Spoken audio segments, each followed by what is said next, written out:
السلام علیکم ورحمۃ اللہ وبرکاتہ۔ اعوذ باللہ من الشیطان الرجیم، بسم اللہ الرحمن الرحیم۔ کیسے آپ سب؟ امید ہے کہ آپ سب خیریت سے ہوں گے۔ الحمدللہ میں بھی خیریت سے ہوں۔ تو ہم نے آیت نمبر 68 تک کمپلیٹ کیا تھا۔ آج ہم آیت نمبر 69 کو لیں گے، جو کہ ہے بسم اللہ الرحمن الرحیم۔ قالوا ادع لنا ربك يبين لنا ما لونها قال إنه يقول إنها بقرة صفراء فاقع لونها تسر الناظرین۔ اب ہم اس کا اردو ترجمہ دیکھیں گے۔ وہ کہنے لگے کہ اپنے پروردگار سے درخواست کیجیے کہ ہمیں یہ بتائے کہ اس کا رنگ کیسا ہو۔ موسیٰ علیہ السلام نے کہا کہ وہ فرماتا ہے کہ وہ زرد رنگ کی گائے ہو جس کی رنگت گہری معلوم ہوتی ہو۔ تفسیر: جب بنی اسرائیل نے دیکھا کہ گائے ذبح کرنا لازم ہے تو انہوں نے رنگ کے بارے میں سوال کر دیا۔ اللہ تعالیٰ نے ان پر سختی کرتے ہوئے ایسی گائے تجویز فرمائی جو گولڈن برائٹ ہو اور اتنی خوبصورت ہو کہ دیکھنے والوں کو خوش کر دے۔ مطلب یم پنہ پان خاطر زورے، مطلب پانس خاطر زورے سہ مصیبت ہو انان۔ یم ییٚلہِ وۄنۍ ووٚنہکھ یِتھ کٔنۍ چھو گۄڈٕ دوٚپُکھ کۭژاہ بٔڑ گژھِ آسٕنۍ، پتہٕ ییٚلہِ سُہ ووٚنہکھ پتہٕ وۄنۍ چھکھ ونان کلر کیُتھ گژھِ تٔمِس گٲو آسُن۔ آیت نمبر 70۔ قالوا ادع لنا ربك يبين لنا ما هي إن البقرة تشابه علينا وإنا إن شاء الله لمهتدون۔ اس کا اردو ترجمہ دیکھیں گے۔ وہ کہنے لگی کہ اپنے پروردگار سے پھر التجا کیجیے کہ ہمیں بتائیے کہ وہ اور کس طرح کی ہو، کیونکہ بہت سی گائے ہمیں ایک دوسرے کے مشابہ معلوم ہوتی ہے تو ہمیں اس کا پتہ مل جائے گا۔ تفسیر: یہ ان کی مسلسل حجت بازی تھی کہ اب وہ کہہ رہے ہیں کہ گائے تو سب ایک جیسی ہوتی ہے، ہمیں مزید تفصیل بتائیے۔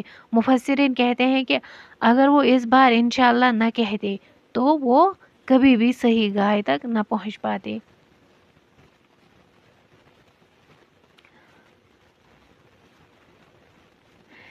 آیت نمبر 71۔ قال إنه يقول إنها بقرة لا ذلول تثير الأرض ولا تسقي الحرث مسلمة لا شيئة فيها قالوا الآن جئت بالحق فذبحوها وما كادوا يفعلون۔ اس کا اردو ترجمہ دیکھیں گے۔ موسیٰ علیہ السلام نے کہا کہ خدا فرماتا ہے کہ وہ گائے نہ تو کام میں لگی ہو کہ زمین جوتتی ہو اور نہ کھیتی کو پانی دیتی ہو، وہ تندرست اور بے عیب ہو، اس میں کسی طرح کا داغ نہ ہو۔ کہنے لگے کہ اب تم نے سب باتیں درست بتائی، غرض بڑی مشکل سے انہوں نے اس کو ذبح کیا اور وہ ایسا کرنے والے تھے نہیں۔ تفسیر: اللہ نے اس گائے کی مزید کڑی شرائط بیان فرمائی۔ وہ محنتی نہ ہو، وہ آب پاشی کے کام نہ آتی ہو، وہ ہر عیب سے پاک اور یک رنگ ہو، کوئی دوسرا دھبا نہ ہو۔ آخر کار جب انہوں نے ایسی نایاب گائے ڈھونڈ لی تو اسے ذبح کیا۔ قرآن کہتا ہے وہ ایسا کرتے معلوم نہ ہوتے تھے، یعنی ان کے دل اب بھی مان نہیں رہے تھے یا وہ اتنی مہنگی اور نایاب گائے خریدنے کی وجہ سے ہچکچاہٹ کا شکار تھے۔ ان آیات سے یہ سبق ملتا ہے کہ دین کے معاملات میں بلا وجہ کی باریکیاں اور بال کی کھال نکالنا انسان کو مشکل میں ڈال دیتا ہے۔ اگر وہ شروع میں ہی کوئی بھی گائے ذبح کر دیتے تو حکم پورا ہو جاتا، لیکن ان کے سوالات نے ان پر پابندیاں سخت کر دی۔ آج گئی یمے ترٛےٚ تہٕ پگہہ کرو بیٚیہِ 3 آیتن ہُنٛد تفسیر۔ مےٚ چھِ اُمید کہ تُہۍ ٲسِو یِم دھیانہٕ سان بوزان۔ باقٕے اگر مےٚ کُنہِ جایہِ کینٛہہ غلطی آسہِ گٔمٕژ تُہۍ ہیٚکِو مےٚ